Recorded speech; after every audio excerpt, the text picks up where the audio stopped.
Rushi, how's Dubai? Great. Still enjoying the home. Oh, it's so Networking hot. from the comfort of the home. Too hot. Yeah.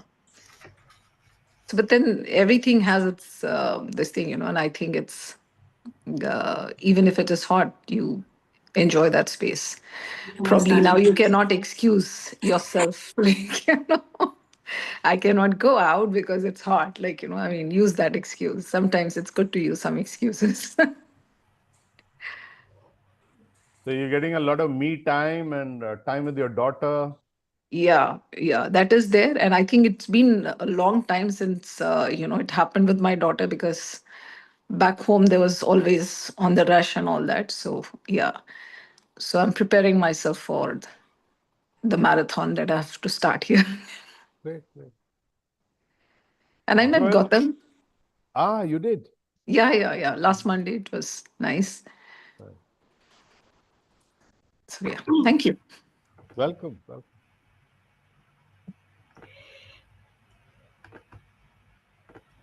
Joel, Alithia shared a link. Just click that and fill it, please.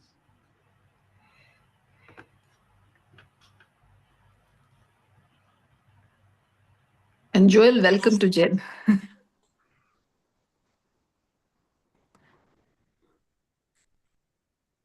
Well, let's get Sorry. started. I hope everybody can hear me loud and clear. Yes. Hello, hello. Yes, yes. Yeah. Thank you. Yeah. Thank you, Suresh. Thank you. So, a warm good morning from the warm sands of Dubai. Though the temperature is still in the 40s, we are experiencing some short pockets of good weather. And today being Saturday, early mornings, 8 o'clock, it's time for our Gen meeting. And as regulars, you all know that the Gen meeting starts off with the gratitude corner. For the newbies, Joel, I think you're here for the first time because I haven't seen you before. Was that to me? Yes, Joel. Anupam, this is my second visit, as I was saying earlier. Oh, okay. So, yeah, so I So was there last welcome. week and joined again today. Okay, yeah, last week I wasn't there. Great. So welcome to the meeting.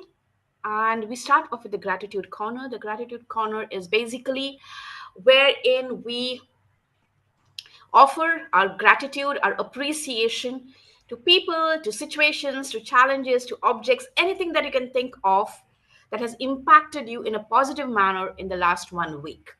Why do we do that? Yes, to raise up the energy in the room, to get on that positive high, which is a good start for anything we do, and of course, a good start for the day. So, to begin with, let me call upon each one of you. You have about 30 seconds to offer your gratitude, and then I'll call upon the next person in line. So, Gaurav, you go first. Good morning, everyone. I'm kind of happy because good things are happening. We are celebrating uh, festivals currently. We've kicked off the festival season. We had Janmashtami some time back, and Ganesh Puja, and Durga Puja is not too far away. So I'm happy that our family is together and we're meeting friends. We were out yesterday as well, and this week has been busy. And I am so grateful to a community that I'm part of that I'm getting to meet a legend this evening, someone I've been following from the early 80s, Ghulam Ali. So Oh, I'm looking Wow. forward to meeting Ghulam Ali this evening. Thank you to the universe. Alifia, you go next. Good morning, Jen. Super nice to come back every Saturday and for this beautiful gratitude corner. Singing from me or no, right? Okay. Okay, so I'm super grateful this week for one of my 10x coaches. He's like so proactive and he's so hands on and he's always there to pick up the pieces that we drop and So his name is Shijo. I think he's just so proactive, and I'm also loving the paddle games that we're playing with him. So we're also playing our paddle mornings, and then at the same time we're working very hard and playing very hard. So I have to beat him tomorrow. So yeah, so I'm grateful for that. Thank you, Alifia. Mr. Suresh, you go next. Yeah, so I have two gratitudes. One to Gaurav. Actually, I've been traveling all through the south over the last few weeks, and suddenly I get a call to Gaurav saying that can you speak this Saturday? I just reached Mumbai late evening yesterday, and today I am here as a speaker. So thank you, Gaurav. That was something that I did not expect it a few weeks of absence for me to happen. And a second gratitude is to myself, where as part of my work, consulting work, I had set upon to write around 1,000 questions, not answers, questions for people whom I would consult. And I reached a milestone of crossing 500 questions. Uh, so that is where I am. So halfway through questions. So I want to write a book someday only on publishing questions. So that's my larger point to get people to think. So thinking as a faculty is going down someday on that later, but definitely that's something on my cards. So one gratitude is to myself and other to Gaurav. Thank you. Thank you, Suresh. Joel, you go next. Thanks, Anupama. Good morning, everybody. Nice to meet everybody again after a week. Before I get into that, the real gratitude that I want to share, before that, I would like to share to everyone that before the first meeting I attended last week, I was not offering gratitude for anything. But after last week's meeting and the kind of energy it gave me, I decided to consciously do this every day. And to be honest, from the black hole feeling I had maybe till Friday last week to today, where I'm always having this feeling that something good is about to happen. And it's only because have consciously decided to start thanking anything and everything that's happening around me. So sorry, I don't have any particular instance to share, but I just say thank you for whatever's happening in my life right now. Thank you, Joel. Rushi, you go next. Good morning. Thank you, Anmol. And I'm thankful to God. And I think Gaurav again for connecting me to Gotham and my support system in Dubai. Gaurav is there. You all are there, and Joel, a good friend. So grateful for that. But mostly, I'm grateful for the attitude I think that I carry that can inspire others to hold on and carry it forward. Is never give up, never give in, never quit, which I think came in handy because one of my client was suicidal, and I think I could get that person out of that shell. And I think I'm grateful for that capacity to give that inspiration to live and enjoy life. Great, Rishi. Next is Mr. Klaus. Good morning, everybody. Good morning. I just came back a week ago from vacation, and I'm still grateful for having been out of the sandpit. Dubai is kind of a nice place, but the world is a beautiful place.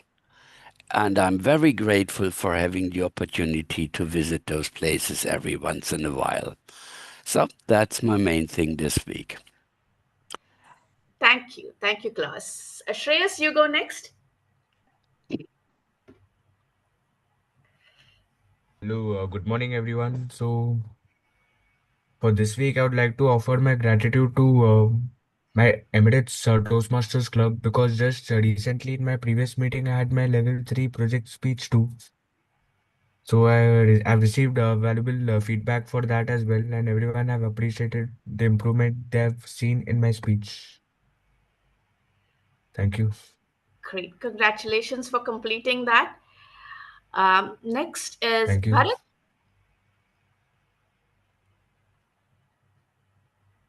Good morning, fellow entrepreneurs. Grateful for you to all be here this Saturday morning. Grateful I had an injury in my eye on Thursday and see, I'm on a 5-day sick leave. So Mm. every challenge has a positive side to it, and grateful for Alifia, Gaurav, Anupama, and Sabri to pull along while I've been busy. Grateful that my daughter is flying in another hour, and then we're going to have a 1 day, another holiday. She's flying back tomorrow. Grateful for some of the trainees who performed perfectly well and made me proud. We are having a graduation party today. I have just come for that to office for 1 hour, although I'm not well. So these youngsters teach me a lot of things, and it has been wonderful to get this opportunity. And I'm blessed to be able to mentor them and see new faces come up, new things, new thoughts going on. And once again, grateful for everyone to support me on LinkedIn for Global Entrepreneur Networks, because you are not supporting me, you're supporting yourself. When you support the ecosystem, somewhere down the line, I have seen people come back to you. And thank you so much. I'll post the link again. Thank you, Bharat. Simant and Mr. Harish, please have your videos on, because unless your cameras are on, I will not call upon you to offer the gratitude this week. So let's look at what Mr. Raj has to say. Hi, good morning, everyone. Good And morning. first, my gratitude is to you all. Always, whenever I'm in this particular meeting, I feel more energetic actually. And it's like, it's not like weekend. It's like opening my week actually. So as if my week starts actually, so fresh and more energetic, more positive. So first, my gratitude is to you all. And number two, my gratitude is my to my team actually. For past 2 3 days, sorry, for past 2 3 weeks, they are working in night actually, night shifts, supporting clients in US. They were supposed to work only on daytimes, but they have taken initiative and they are working in night due to requirement. And I have a huge gratitude towards them. And yes, thank you so much to all. Thank you, Raj. The last person online is Mr. Harish. Your gratitude offering, please. Hi, good morning. I'm a firm believer that whatever happens to us is all predestined. So we are just part of that a bigger algorithm someone is has written for us. So obviously grateful for that. And today, if I want to be very specific, I would be grateful for Gaurav because he sent me a link just now when I popped up and I just joined in. Thank you for that. Thank you, Mr. Harish. There's nobody else left, so it's a final offering from my side before we close down the gratitude corner. I'm thankful to the Almighty for one reason, that the last week has been, we all have been in the festive mode. Our office, our house, uh, our families, our extended families, everybody is in a festive mode, and we're meeting people, some people almost after a year, because we just get to meet them on a yearly basis or an annual basis. So it has been a roller coaster of a ride. We have the the Ganesh Puja that happened in the office, and it's going to conclude tomorrow. So busy with that. So the Almighty has given His blessings, and I extend them to this room as well. His grace, His blessings be all upon you for your personal, professional, and any other dreams that you have. So, with this, I end the gratitude corner and I pass over the virtual podium to Mr. Gaurav for the introduction. Gaurav, the podium is yours. Thank you, Anupama. I see Tapas has joined us. Tapas, how are you feeling today? I'm better today. I mean, better, not too well, but we are Take okay. care. Take care. Good to see you. Well, we are in the end of August, 8 months down, and we talk about the challenges that lie ahead. We've had challenging times, but it's the sign of an entrepreneur to overcome challenges, as we believe that challenges are opportunities. The favorite topic for Toastmasters, and I see a number of Toastmasters here. Every challenge has some opportunities in it, within it, and we have to go through those challenges to get through to those opportunities. And I'd like to thank Mr. Trump for giving us the challenges that he is giving the world, because some opportunities are likely to come through uh, in those challenges. This is my belief. Meanwhile, people are going through a lot of pain because tariffs are not a sustainable way of doing business. I was talking to our speaker earlier today. You can't threaten people and do business with them. So it's about people, and this gentleman who happens to be at the top of the pyramid, so to say, is threatening his way and making deals with a gun to people's or countries' heads, literally, is counterproductive in my way of thinking.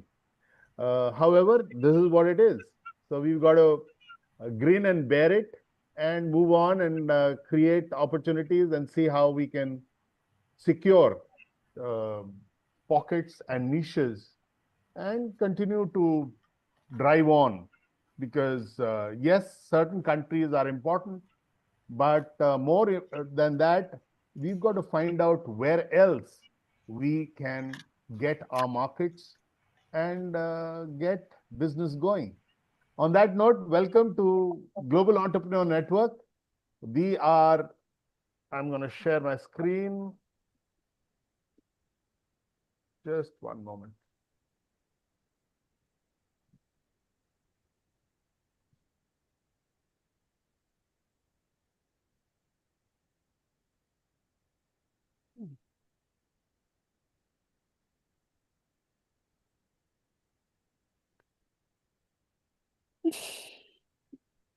Right. Happy to have all of you with us. We are live and on time. Is my screen visible? We No, just it is finished. not yet loaded. Okay. Is it now? Now.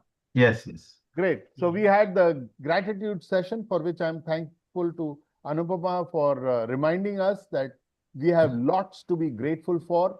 And even if it's one thing, let's be specific. Let's think about it. Let's share it. This will enable us to really feel it at a deeper level, and it'll exude in our conversations, in our thoughts, and in our being. We are Global Entrepreneur Network, your global business gateway. We provide you global reach, strategic partnerships, business expansion.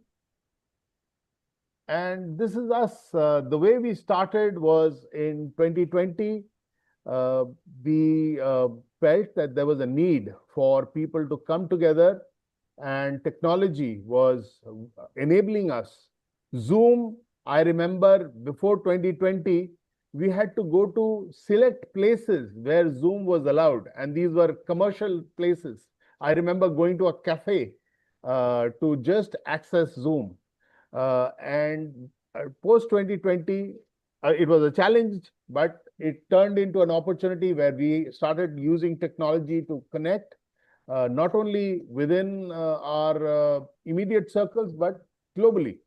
So we weathered that storm, and our purpose was to get people together, to think, to connect, to do business.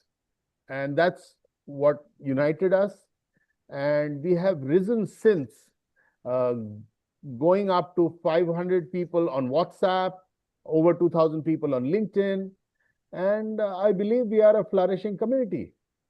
And shaping the future, we have seen people benefit from engaging with other members on this platform. Now, before I move forward, we are coming to our fifth anniversary. So it's been 5 years, and I'll share more about the fifth anniversary and what we are planning to do for that. Our purpose is to connect entrepreneurs worldwide. Our vision is to have over 10,000 people across 50 countries in the next 5 years, which is by 2030. And our mission is to build the platform for global reach through online networking and collaboration. So this is us, our values: generosity, knowledge sharing, collaboration, accountability, and integrity. In the last few months, we've had themes for our months. So we started April with technology, software, and digital services. We had 3 speakers that month. In June, we had the healthcare, wellness, and medical services month, where we had 4 speakers. In June also, we were part of the 4th Business and Investors Summit, where we moderated a session on AI and its implications for our regular lives, including business. In July, we had the Education, Training, and Professional Development Month. We had Sandeep Amar Gupta come and speak to us on learning leadership skills that drive growth. In August, we got into the financial services and investments and insurance month. And today's speaker is a continuation of that theme. In September, we'll be having hospitality, tourism, and entertainment as a theme. So anybody who has a perspective on this, do reach out to me so that we can schedule to have you as a speaker with us.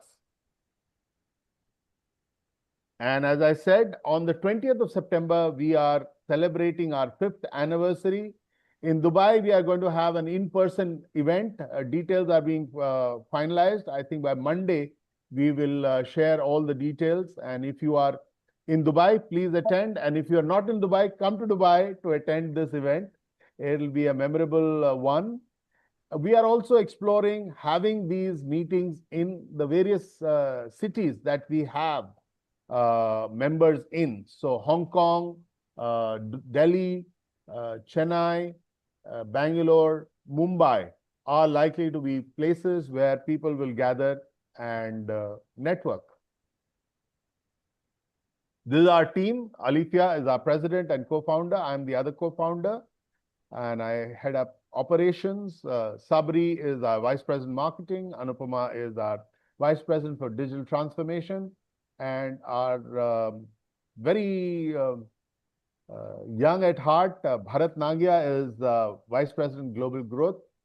Bharat, good to see you, and all the very best for your recovery. This is how we will roll. After this session, we'll have our education session, followed by our business session, and we'll close at 9:30 Dubai time. If you are not on our LinkedIn group already, please scan this QR code and join us, our group and page.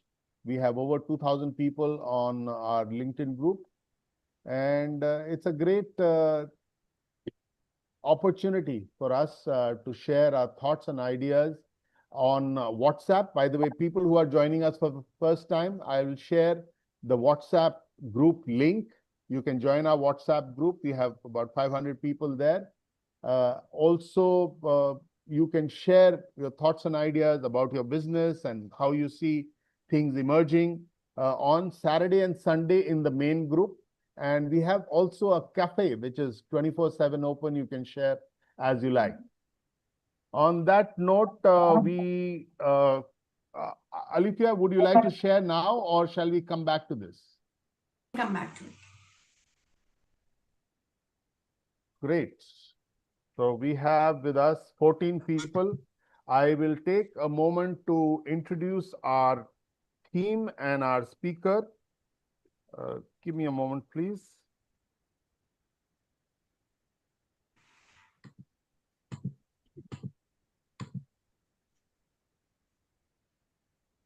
So our theme, I believe, is very pertinent. People say business happens, but business is done when the money comes in. Oftentimes, we extend credit and we extend our resources, and projects are done without securing the loop of the money coming in. And our guest speaker today will share about securing payment risk arising out of domestic and global transactions. He is a veteran of the business domain. He has been a member of Global Entrepreneur Network for a few years. Uh, Join me in welcoming Suresh Nair. Suresh, over to you. Thank you. So my insurance, I come from a background of financial services, insurance in particular, which is a very complex subject. So I purposely did not want to use the presentation because then I will go through the technical things.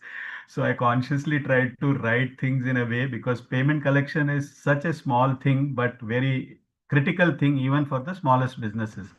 So I wanted to make a very informal presentation, and for I am always available for detailed discussion. So my presentation will be non-technical, so that every small entrepreneur or even a solo preneur can actually make use of it. Actually. Now, with sales comes collections. Unfortunately, collections is not taken very seriously, and every time when you see a company going bankrupt or otherwise, it's a function of collections and apart from various other reasons. But one of the biggest challenges that you will see is collections as collections and cash flows coming. So when we're talking of sales, we need to look at two things: sales and collection. They are two sides of the coin. Without collection, sale is not complete, and without sales, there is no reason to complete. Years back, one of my sales coaches taught me a lesson. If you are unable to, your customer is a customer who only pays. So if somebody doesn't pay you, that's not your customer, and you need to look at that person or that buyer very differently. But it takes a lot of us as human beings to overcome biases that we would generally have to deal with in the marketplace. And that is where it becomes very important for us to reflect. So rather than me telling you the solution, my first part of the point is for each one of us to reflect, are we doing these things right? So that there is some scope for improvement in whatever way. Size and scale doesn't matter. Point is, what improvement can we look at? So I would encourage all of you all to actually take notes or the questions that I would pose so that it will help you, go back. I am available any which ways offline. So the first question that I want to ask all of you is, what do you do when with regarding to your collection? Do you retain your risk? Do you reduce your risk, or do you transfer your risk? I don't want answers. You can answer it to yourself and connect to me later. So the first question is, do we retain risk, reduce risk, or do we transfer risk? Question two to reflect is, how do we deal with random domino effects that can come up during the course? And I repeat it, random. Is there an algorithm in our businesses or our sales process that can deal with randomness of events? And domino effect, somewhere. So a good example, like what Gaurav said. So Trump decides something, and there is a domino effect of the world across the world. It starts with USA, then goes to another country, before hitting my buyer and that hitting my business. How do we deal with that? A third question is, while all of us use utilities like a mobile or an electricity bill, you don't pay a bill, the next day the utility services is stopped. What would it take for us to cut off supply to one of our customers? And why can't we do that? Very blunt question, but we need to seriously answer this question. A next question that I want to pose upon is, what is the cost of time and mind space that we spend on collections? The typical SME, if you look at most of them, with small, medium-sized business, the business owners, one of his key roles and KRA, if I were to use the word, is collections, where he will be given by the accounts department a list of people whom collections is due, overdue, and otherwise the business owner is doing. There is no system that is independent of him that can do it. As a result, time and energy of the senior management in small businesses are spent on collections. The next point I want to reflect is, how do we distinguish and discriminate between a buyer's position, whether it is a genuine delay, whether it is a willful delay or an insolvency, which is an insolvency in the offing. And so many times we only think of collection where after money is getting stuck. We don't have any preventive methodology to understand if there something is coming the way. A next point I want to reflect is, do we have objective evaluation methods to deal with our buyers? Now, most of us, we have only subjective methods, and I will stand corrected. Oh, he's my old customer, or he's my big customer, or he's my special customer. Now, those are mental constructs that we have created, and we are giving credit or dealing with them like that. But is there any objective way of doing it? The next point to look at is, how do we deal with industry risks? There are some industries which are prone to certain risks. Now, talk of real estate. There are some projects getting stuck or otherwise. Economy risk. You have to deal with a country not so strong. How do you deal with that? Globally, there could be a market risk, or countries could have a market risk. Now, mostly our view is only towards the buyer, but the collection can be impacted because of industry risk, economy risk, market risk, or a country risk. What methodology do we have to deal with these? A next very simple question where a lot of us struggle to get our payment is poor documentation. What is the standard of documentation that we are dealing with our buyers? Very simple. But at some point, that poor documentation comes in our way of our inability to recover from our buyers. A next question. We might go legal, we might win a case, but what if the buyer is unable to pay? How do we deal? I come across a lot of people who have won cases in the court, but money is still not come. What's the way out? And a very fundamental question that I want to ask each one of is, what is the nature of your business? I repeat, what is the nature of your business? Now, to answer that, the nature of a business could be either to manufacture, trade, service, or export, broadly around these. Why are you taking risk? Now let's look at larger institution. The nature of a bank is to lend. They are very clear. We will only do lending. The nature of an insurance company is to deal with risks.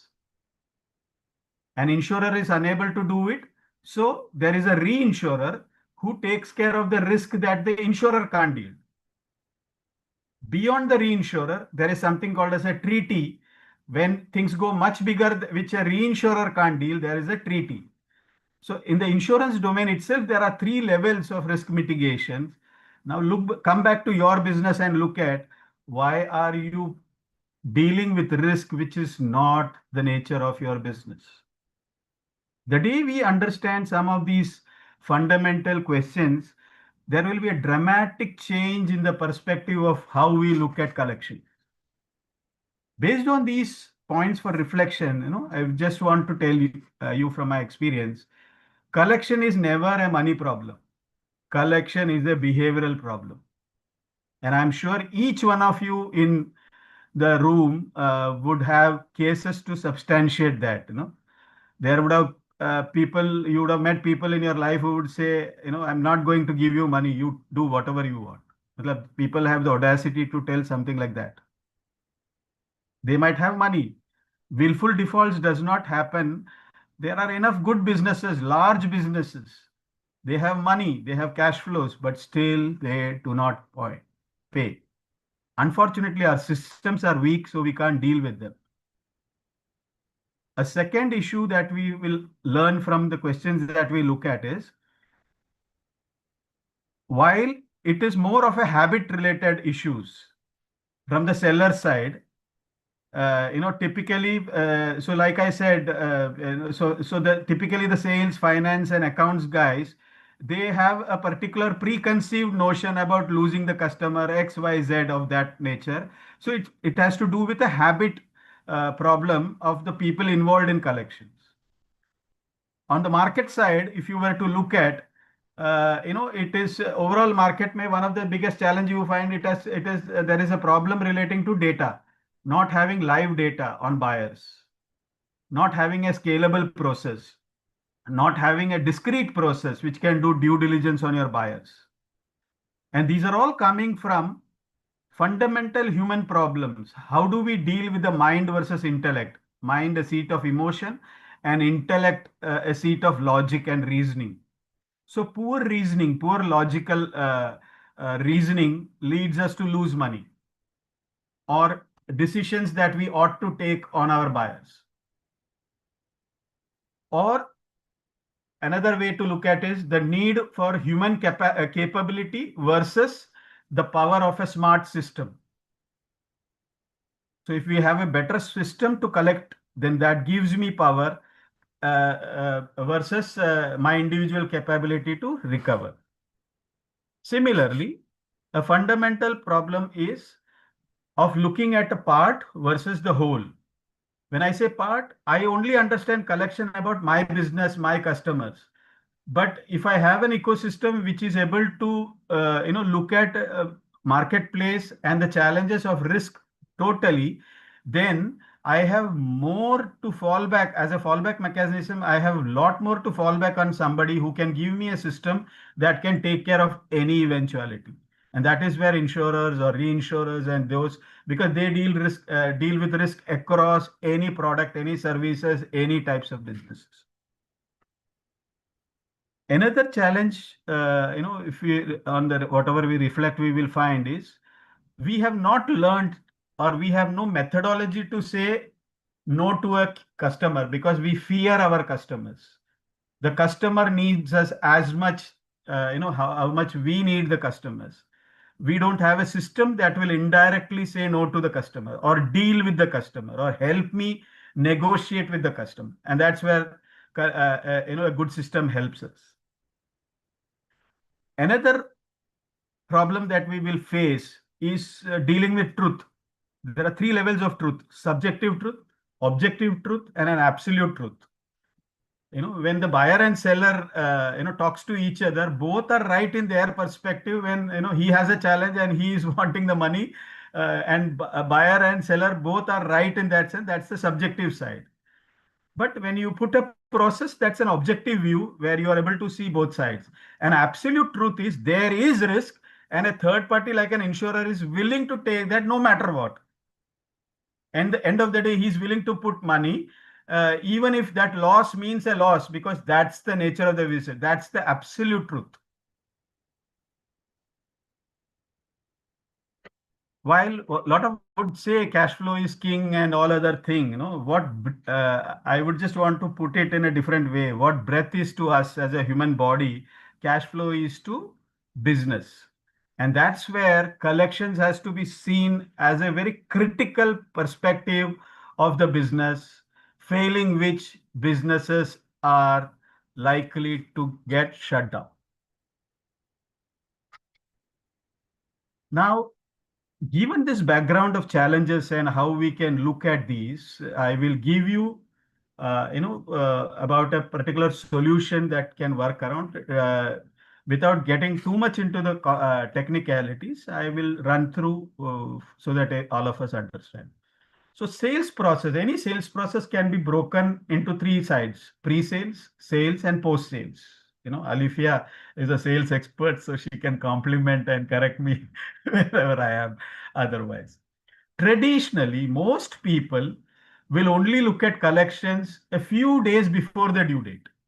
If due date is on 30th, then around 7 days back, 10 days back, we start calling up for payment or otherwise. Or if there is a 60-day, 80, 90-day credit period, just before the credit period is getting over, we would call up the clients and look for payment.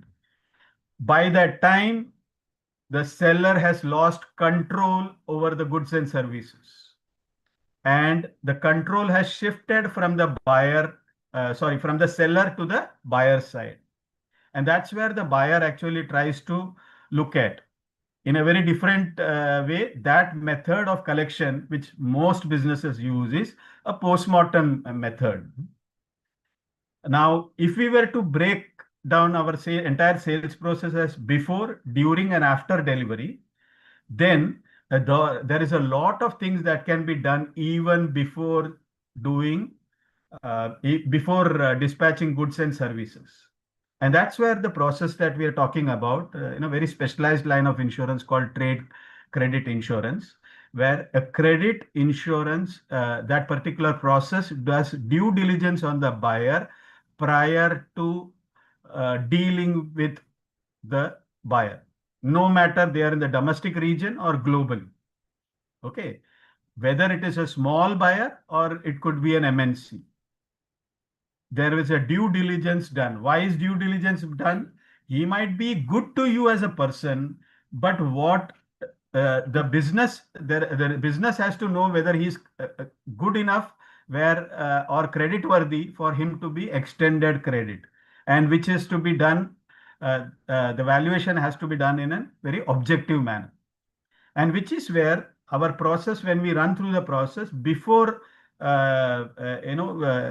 delivering goods and services, we get pre-approved limits on our buyers, pre-approved. So the moment an insurer gives you a pre-approved, so let's assume I have to deal with, I'm in Mumbai and I have to deal with Gaurav, and I say all that I have to do is Gaurav's company's name and address I have to give. I have to give 5 to 7 days time. Globally, it might take, global transaction hoga, it would be around 10 days time.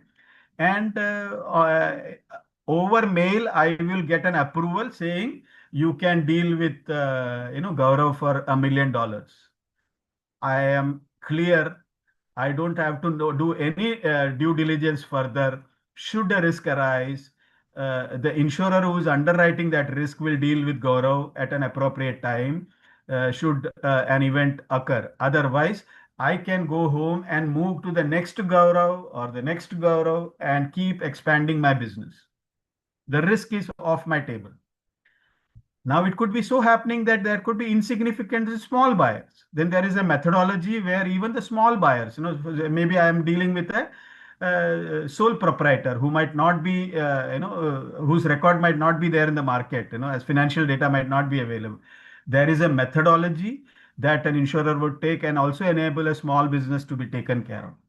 And when they communicate back to us, they would communicate back to us very objectively with reasons citing if EBITDA of the client is high or low, if there is a negative net worth, or if the working capital cycles are elongated or short. These are all data that they will look at. With small businesses, we might not have the bandwidth to process these, but these are all things that comes with objective assessment and comes up. Now, two things can happen. A limit can be approved, a limit can be reduced, or a limit on a buyer can be declined. Now, the moment you are part of a process like this, you start preparing your mind and aligning your habits to that.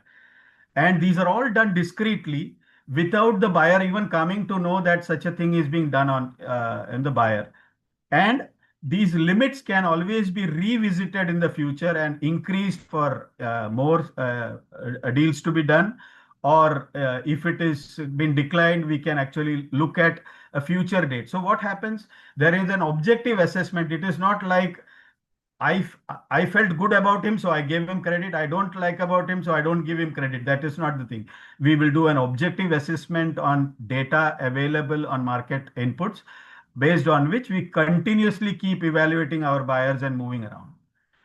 During the sales process, we will actually the process will keep checking on the documentation levels. Many a times at the collection time, we put our heads down and say, oh my God, the lawyer will ask us, do you have this document? Sometimes a simple thing like a delivery challan might also be missed. A simple documentation which many a times comes in the way of recovery because there is no proof of delivery. But during the process, what happens is the process runs through you in a manner that all documents are maintained well. You can control supply of your sales.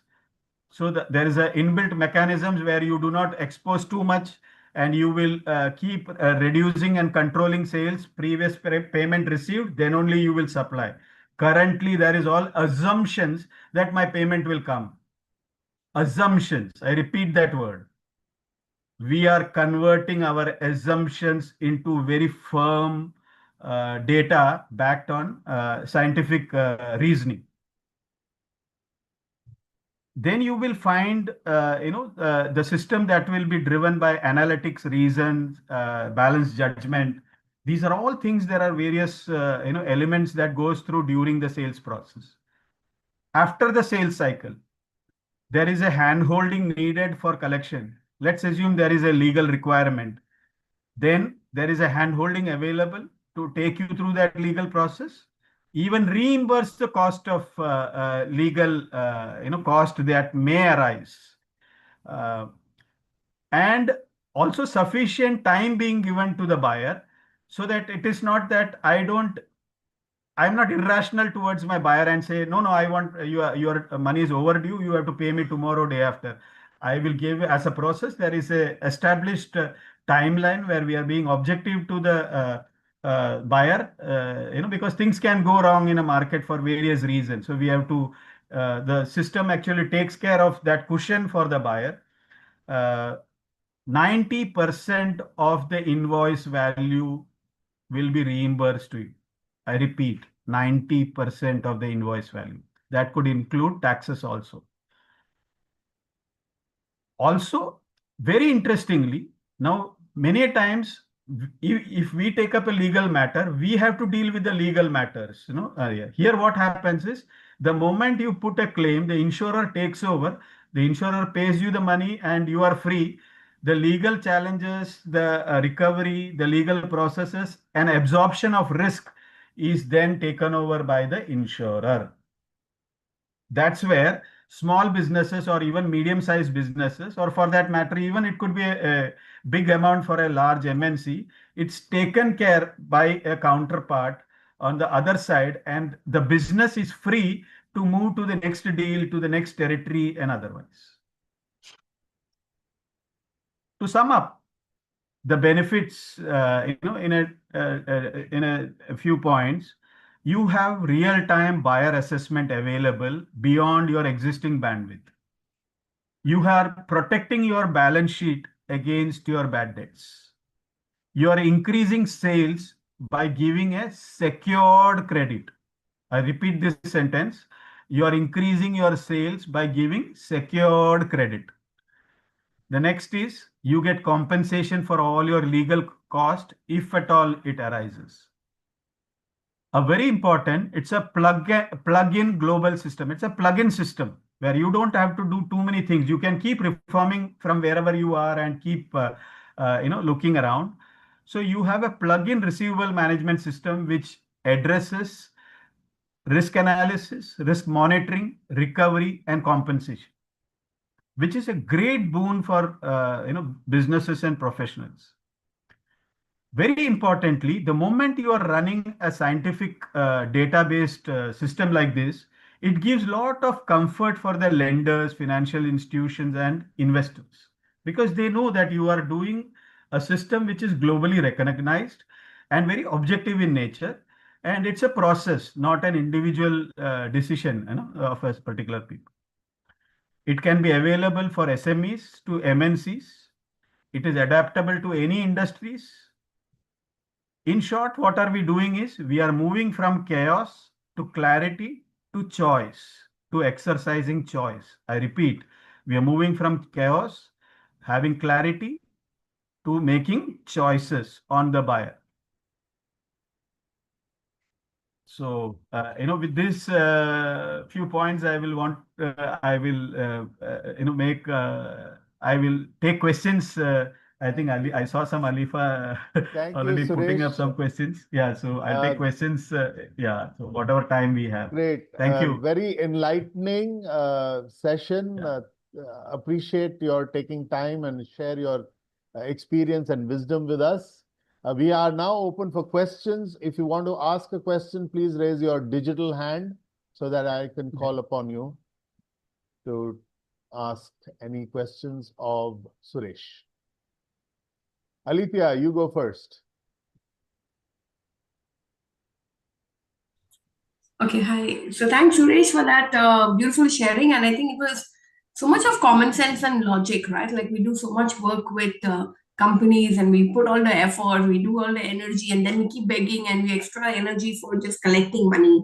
And I think so common sense that why don't we do what bigger companies do? So much bigger companies, of course, have an entire credit to, insurance and stuff like that. The question I had is, not everyone is a very big company. So, for example, if you're based in India and we have a company here in Dubai that we want to work with, but maybe they're not like so big or, so how would you then tell us that is this Sure. a guy Sure. who's not going to pay because of habits or Correct. behavior, Yeah. or how would you research Yeah. that? Good question. So now here is where we have to understand the hierarchy of the businesses. Okay. So we should understand the smallest level. There is a sole proprietor, a partnership firm, a private limited company, a limited company, a corporate, a bank, an insurer, a reinsurer, a treaty, and government. This is the hierarchy of institutions. Now, without understanding, this is what most of us are doing businesses. So a sole proprietor or smallest business has to actually be abundantly cautious about the risk he or she is facing. So that is where I make it as simple as that, to understand. Now, what happens is the smallest business don't have the bandwidth also, and because of the nature of their small business, information is also not available in the marketplace.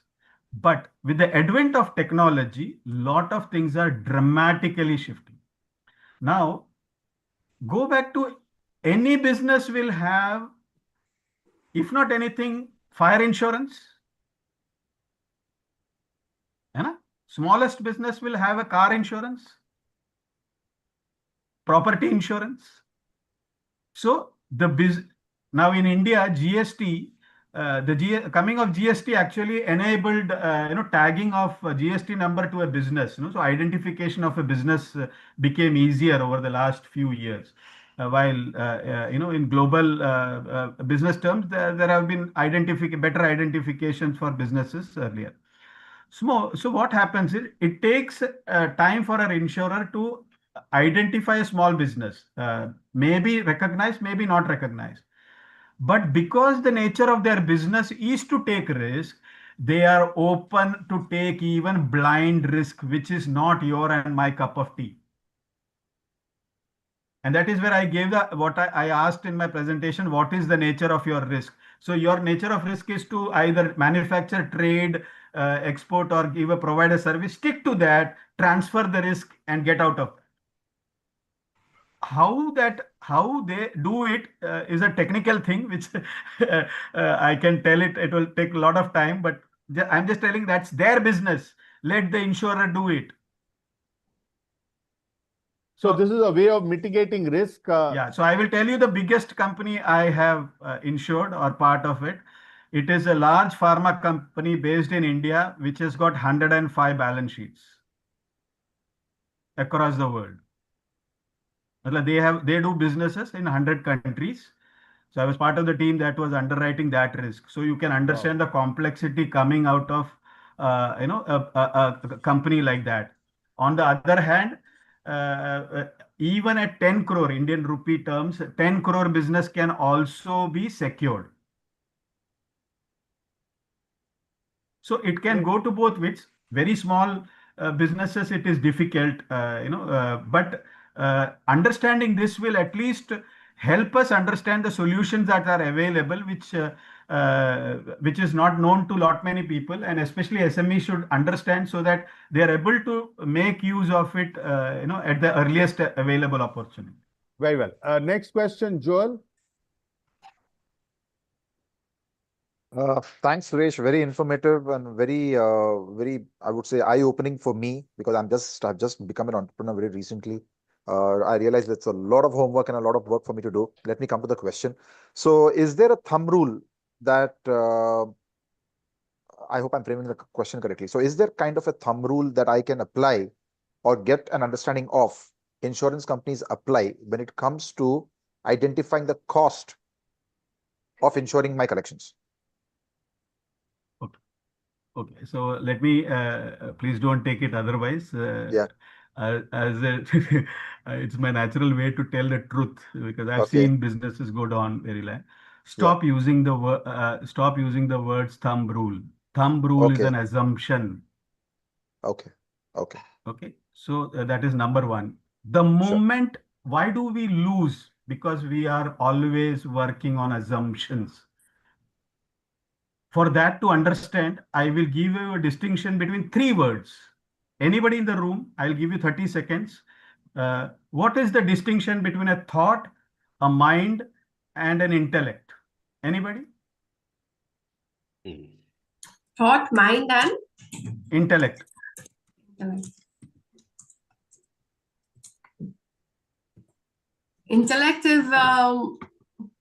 is what you have, right? Like mind is. You also Thought have is a like mind. a 10-second thing, like it just Yeah, comes and goes. thoughts are coming and going randomly. Yeah. Mind has some processing power, but intellect is application, not just gut feel, but logic. Correct.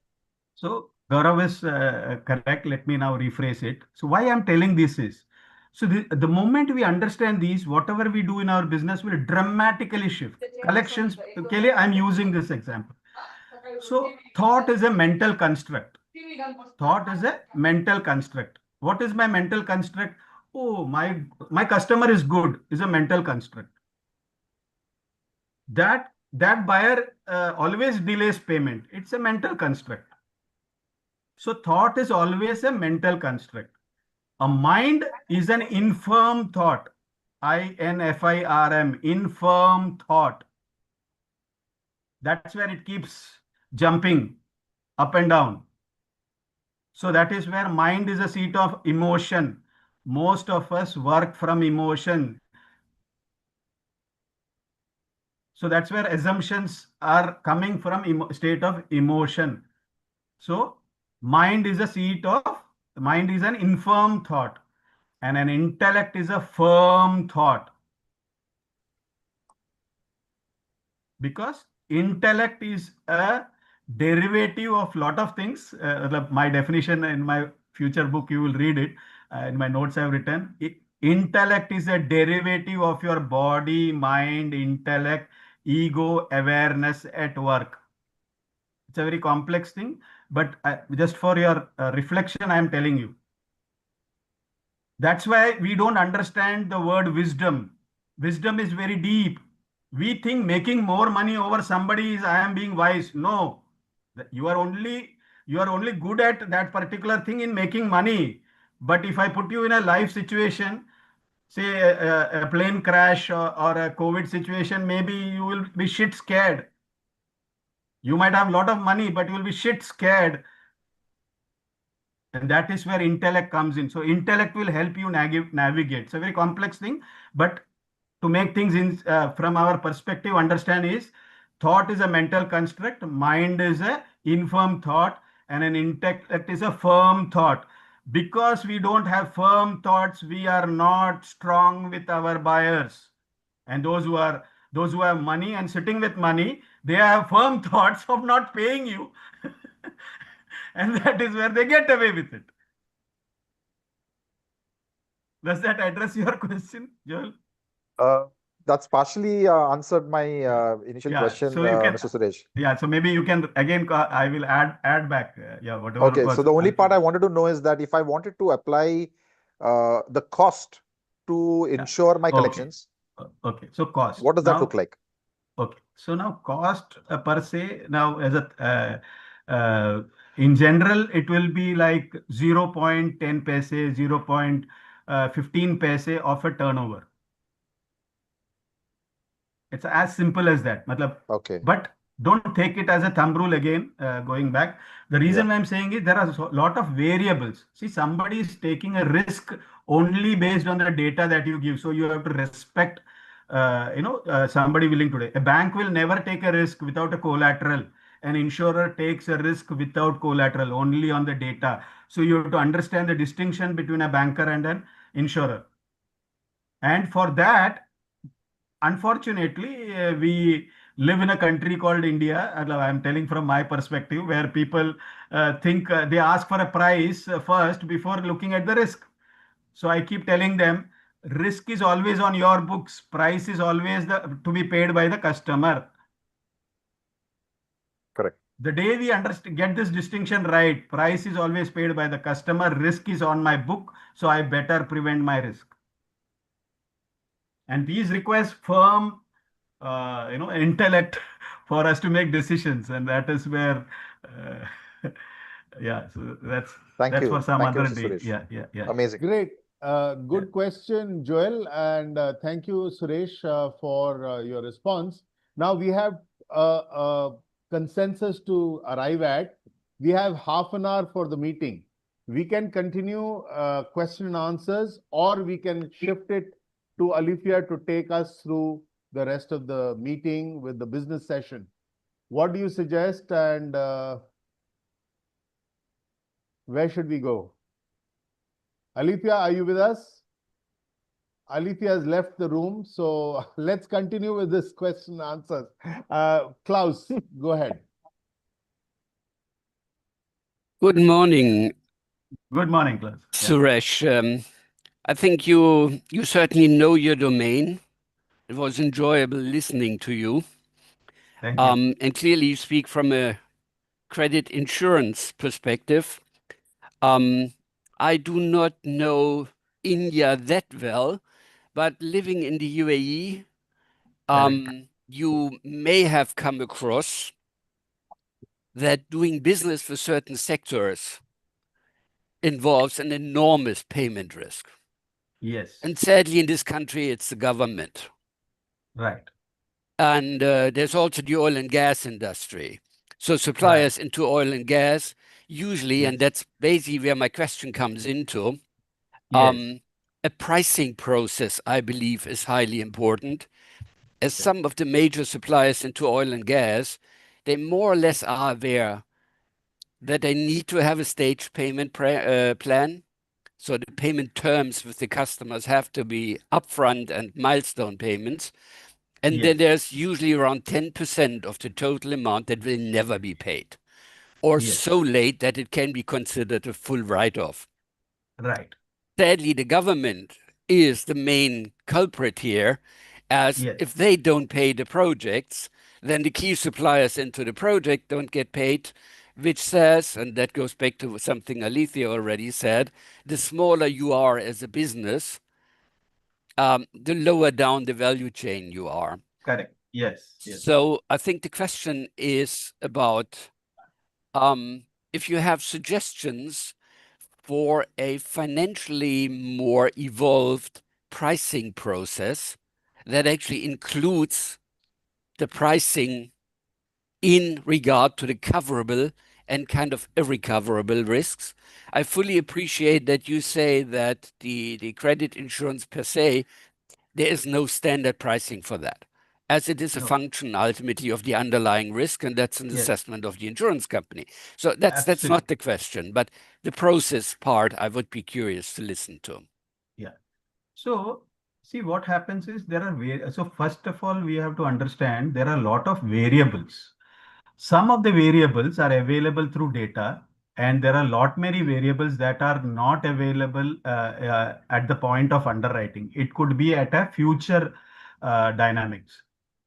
No underwriter in this world, and I repeat, no underwriter in the world, whether he is a banker or whether he is an insurer, will ever tell you what those variables are.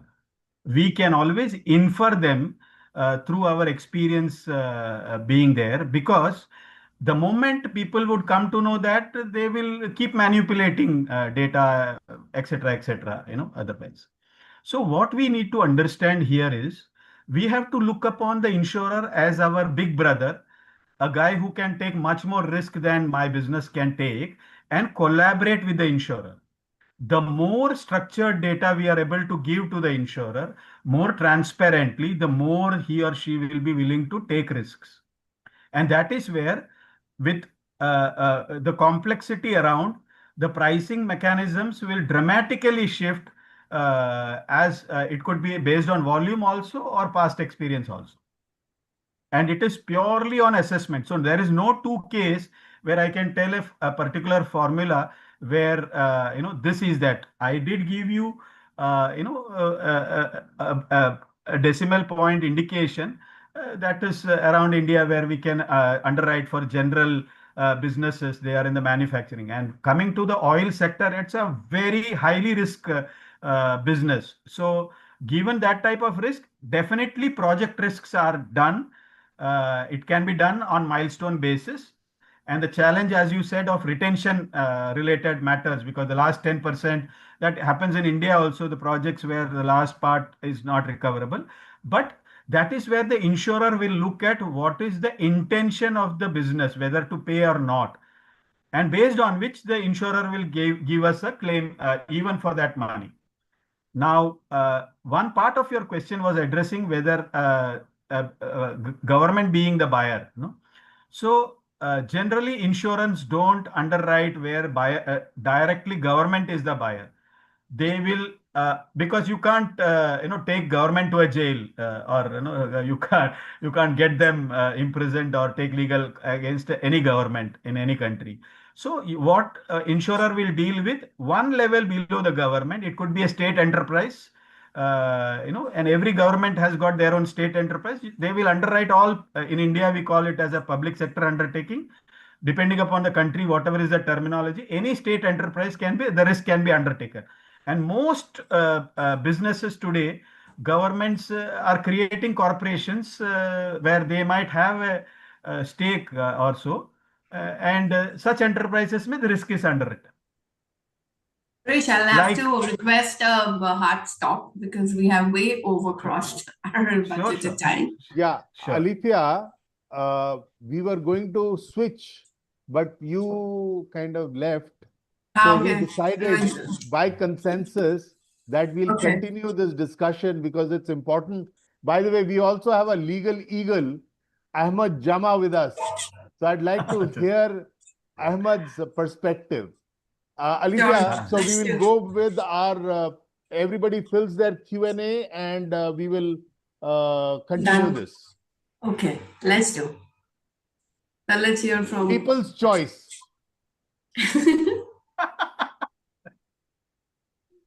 Ahmed, please. Yes, do you hear me? Yes. Yes, we hear you. Yes. Yeah, it's a very, very, very lovely discussion, this morning. And I really appreciate our experts, Mr. Suresh, how delicate discussion went. And I couldn't agree more, that it is about how to mitigate the risk. That's number one. Number two, how the documentation. So for us, for example, in Dubai courts, there is variations in terms of the cases and the speed of recovery according to your documentation. Correct. So that's like if you already has delivery notes, statement of account, confirmation, written confirmation about the settlement, about the details of settlement, about the plan of payment. These confirmation ease up our process. So that's everyone should be aware about it. I know there are a lot of challenges as indicated in terms of when it's a public sector, governmental, and how the projects and how things goes. And from that, just the basis, as always, I tell all the clients, documentation, documentation, documentation. It's not about what you think the other company owes you, is what you can prove. So thanks for the time to I just explain want, this. I just want to add Yeah. one point to what Ahmed said about challenges, challenges being there. So here is where I would urge all of you, and because we are recording it also, may there be challenges. So what is the counter to mitigating that is we shift from assumptions to principles. So the moment we shift our approach from assumptions to principles, it's like gravity, is a principle. Whether I jump out of the fifth floor or jump out of the 50th floor, whether I jump, Alifa jumps, Gaurav jumps, or even Trump jumps, all of us are going to have the same fate. Gravity doesn't distinguish between Donald Trump or Suresh Nair or Gaurav or an Indian or a UAE guy or otherwise. It is universal. So similar is credit mein there are some principles which we have to start learning to. Legal mein there are principles of law. Unfortunately, most of us are only exposed to the law of the land. We are not exposed to law of nature. The day we understand law of nature, enforcing law of land becomes easier. So that's why I gave you gravity as an example. Great. Yeah, I Thanks. could see Harish there. Yeah, Harish has a question. Yeah. Harish, by the way, is an international player. He supplies vehicles to and makes economies move. Okay. Harish, go on. Yeah. Thank you, Gaurav. Suresh, since last year, we have engaged Alliance Insurance, Eulers, basically, for my credit insurance. Euler. Yeah. Yeah. What I observed, okay, the way you concluded your presentation today by saying that, yes, this credit insurance gives you clarity and confidence. I would also add another C, that is, it also gives me a comfortable nights. I can sleep well. Absolutely. But what I observed, uh, there is like my market intelligence says that I can do X amount of business from a customer, while the Eulers say, no, you can't do X, you can do only 30% of that. They play it safe based on their own market intelligence. Correct. So here I lose out. I lose out on growing my business. So in business, the simple cardinal law is, जो risk लेगा वही बढ़ेगा. So where do we marry this?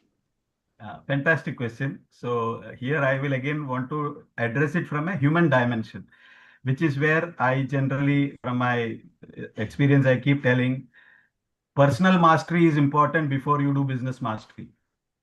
I repeat, personal mastery is important before business mastery. To address this question, we must appreciate that an insurer, let it be a small insurer or let it be an established insurer like Alliance of the world, we must respect an insurer. I might have hundreds of desires, and that's where I very strongly use the word desires to deal with a customer. And when an insurer says he's talking about so much data points, it is beyond even big businesses. When I say a pharmaceutical company with 100 balance sheets dealing with 100 countries choose to get their book insured, it tells us about the complexity and a partner there like Alliance or a reinsurer whom they are willing to look at it. And that is where we will understand the impact of domino effects that affects every market.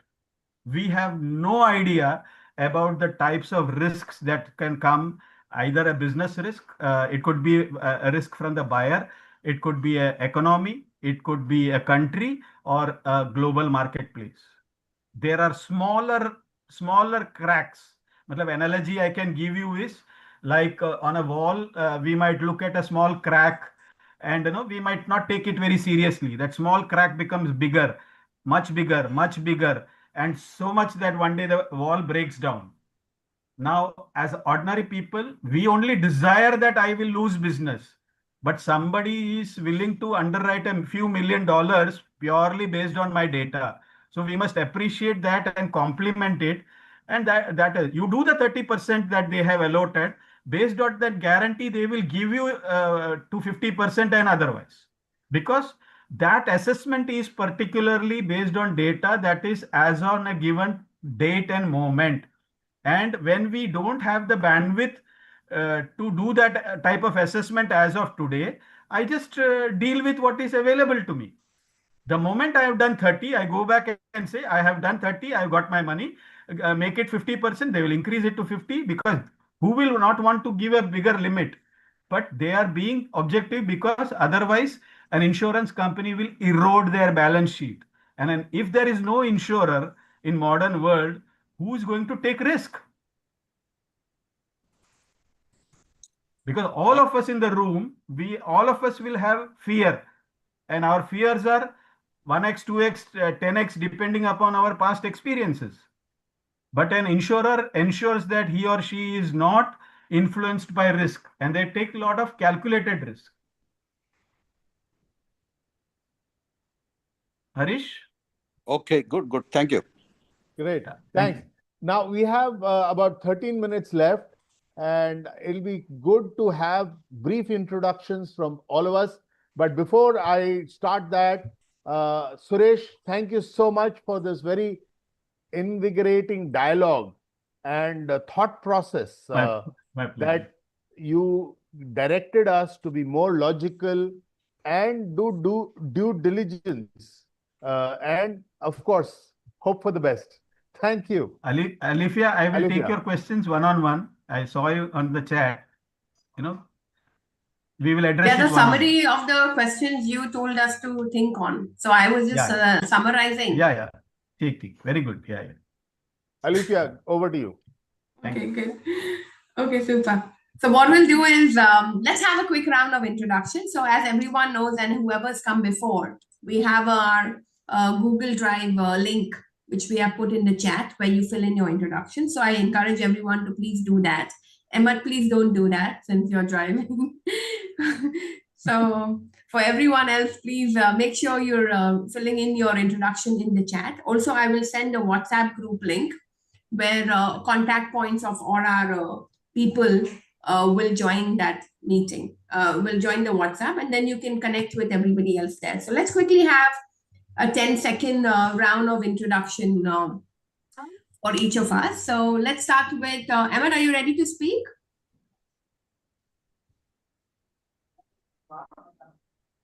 Yes. Go ahead. Yeah. My name is Ahmed, and I'm in the compliance and legal industry since 2016. I'm now heading to a new venture for licensing companies, whoever who would like to open a company, or any entrepreneur who would like to open a company, that now we are providing such service, additional services. And it's my pleasure talking to everyone, here. Good. Thanks. Great. So usually how we do is people can say Emma, then your name in the chat. So if you want to connect with Emma, then he knows he can reach out to you or you can reach out to them. So feel free to put Emma, then your name in the chat if you want to connect with Emma. So Emma, you're based in Dubai only? Northern Emirates, like anything regarding Northern Emirates, we handle it. Brilliant. Excellent. Okay, let's have Suryakant go now, and then we have Rushi after. Good morning, everyone. I'm Suryakant Bansode from Pixel Super Digital. We are a full-service digital marketing agency based out of India, and I'm really glad to attend this meeting after a very long time. Good to see Gaurav and Alifia out there, and I hope to continue this as well. What I'm looking forward to connect is any agencies, any digital marketing agencies based out of Dubai. I would love to connect. Thank you. Okay, brilliant. So if anyone know any digital marketing companies in Dubai, please just put Suryakant and your name in the chat. Right now, your name, and then Suryakant will reach out to you and see how you can help them. So put Suryakant and your name in the chat. Shriyasa is one of the digital marketing companies in Dubai, so definitely connect with them. All right, let's have Rushi. So, good morning, everyone. You might have heard the saying, I know smoking is injurious to health, but I've added a filter when I smoke. So, this is nothing but cognitive dissonance at work, and it is one of the leading causes of all the fear of failure or suicidal cases that happen, or people who don't want to change their behavior, even when they've realized that they need to change. So, from belief to action, if you want that change to happen, you can contact me. I'm a psychologist and transformation coach with 26 years of experience, helping people come out of cognitive dissonance and find a very happy, actionable life. Thank you. And I would like to reach out to heads of HR or the C suite people or even individuals looking to have this change in their life. Anyone wanting to connect with Rushi, just put Rushi and your name in the chat. Again, need not be for you yourself, someone else.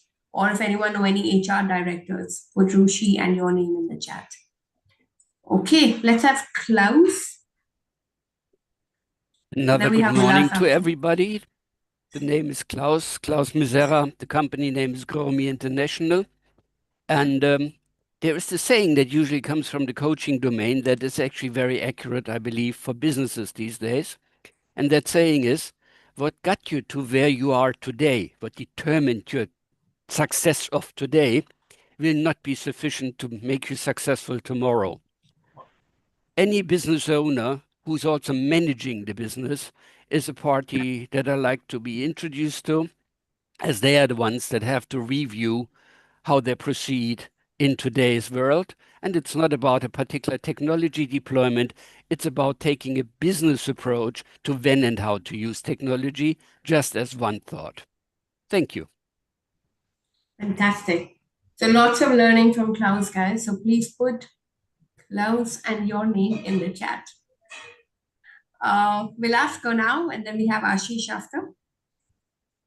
Good morning to everybody. This is Vilas. I have my own company in Dubai, Vilas Elite Trust, and we are tapped with the master brokers, being in this industry of insurance and investment from last 25 years.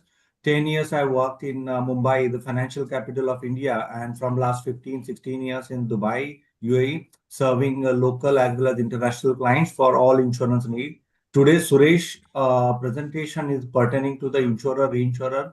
I can relate to that because being in this industry, serving so many clients for $1 million insurance, it is really abrupt that what type of information or what quality information you provide, that is defined your premiums and the processes. So it's very clear how transparent you are, the way you will treat it. So it's a really nice session to understand the importance of insurance in any industry for any type of risk can be taken over. Thank you very much. So whomever want to have any kind of insurance requirement from North Pole to South Pole under the sun, I am the person who can connect and get things done. Thank you very much. Fantastic. So I'm going to request slightly shorter because we have only like 5-6 minutes. But great. So put Vilas and your name in the chat. Let's have, did I see Ashish for now? Yeah. Hey, thanks, Alifia.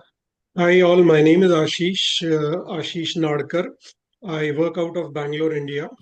I am a life and a leadership coach and a certified counseling psychologist.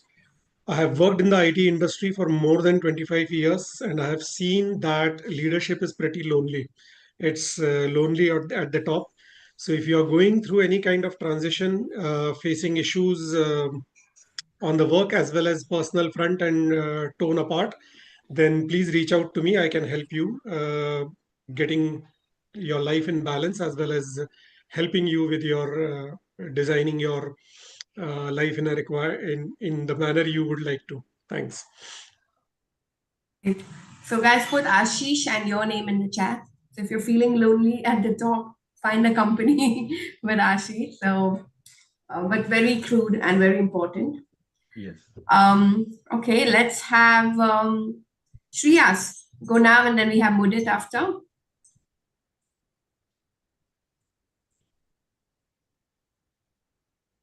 Hello, good morning, everyone. I'm Shreyas Pillai from Tech Read Solutions, where we empower businesses with holistic digital marketing services and IT solutions.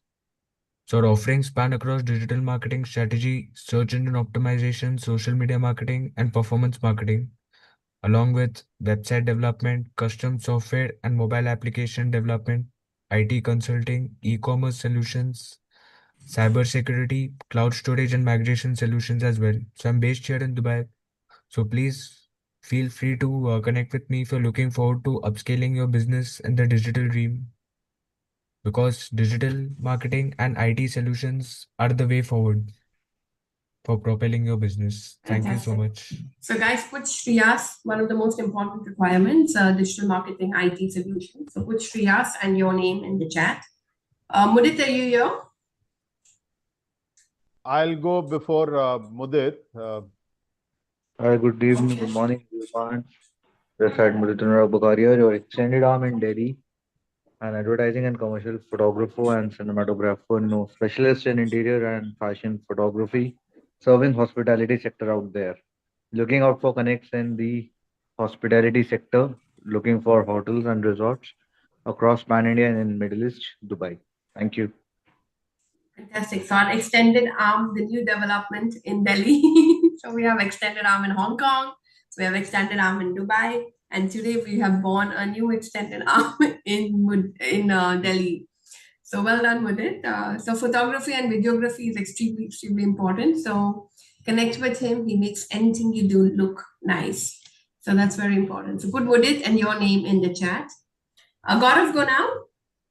Great. Good morning, everyone. My name is Gaurav Paul. I am based in Dubai since a long time, since 1997. So 28 years in Dubai. I have a background in communication and marketing, and I have spent many years with the Regional Petrochemical Association, organizing events. Currently, I offer event services as an outsourced events professional to associations, to trade bodies, and to corporates. So if you need any events to be organized and delivered with excellence, connect with me. If you know anybody in your network who might be helpful in this pursuit, please connect me with them. Thank you. Fantastic. So guys, put Gaurav and your name in the chat. If you know any event company or any corporate or any association who wants to have any events in Dubai, he pretty much knows half of Dubai. So he can organize the entire event for you. One of the best ways of selling is events, because you can't sell one-to-one anymore. Just invite your customers in a group, have a party, serve some food, and sell to them. So this is like the best way of selling, and it changed. So put Gaurav and your name in the chat. I'll introduce myself. Hi, I'm Alifia. I run a company called Rooftop Sales. So we help people sell more. We make sure business owners are not paying salespeople salaries and not getting returns from revenues and profits from them. So we are helping companies sell more. So if anyone have any sales challenges, don't know what should be your go-to-market pricing plan, how do you create those irresistible product price offers, which definitely sell, because not everything is about selling ice to an Eskimo. It's about creating that correct value proposition and pricing it perfectly right. And that's what makes an automatic selling proposition working. So if anyone need any help with sales, connect with me. So it's Alifia and your name in the chat, and I'll reach out to you. So with that, I think we finished, everyone. We're bang on at 9:30. Emma, since you're new, we don't have your coordinates, but if you get a chance to fill your intro in the link, then you will come into our Google Sheet. But if not, at least leave your numbers, because there's been some 3 people who want to connect with you already. So there's Vilas and Suryakant. Just leave your coordinates at least in the chat, so at least people can connect with you. So with that, Sure. we've come to a close. Suresh, we all know is our, we didn't introduce him, but he had a good length at introducing everything that he does. He's been our old member as well, Suresh, and he's been talking about how collections is becoming a pain, and he's been offering this as a service. But you know, when you pitch something for 5 seconds or 10 seconds on an introduction pitch versus when you get a full time of a half an hour session talking about why what you do is important and why what you do is bringing this change, the entire perspective changes. So I want to take this opportunity to invite you guys, if you want to elaborate what you do, connect with us, you know, and we have these offerings for like $100 and stuff where you can come educate the network, educate. This is on YouTube as well. And you can use this link in the future to show yourself as a thought leader of whatever you're doing. So the way people sell and the way people buy has completely changed. Today, it's an education industry. We're in an education economy where you got to start teaching what you do and then ask for a sale.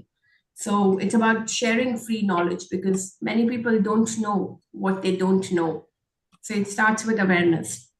So with that, Global Entrepreneurs here to connect people in Dubai, outside Dubai, India, Hong Kong, and a few other continents. So keep coming every Saturday. We meet here at 8 to 9:30, and we're looking forward, and we love it when we see you again every Saturday. So thank you for that, and we officially call this meeting to a close. Thank you, everyone. Have a great week. Thank you.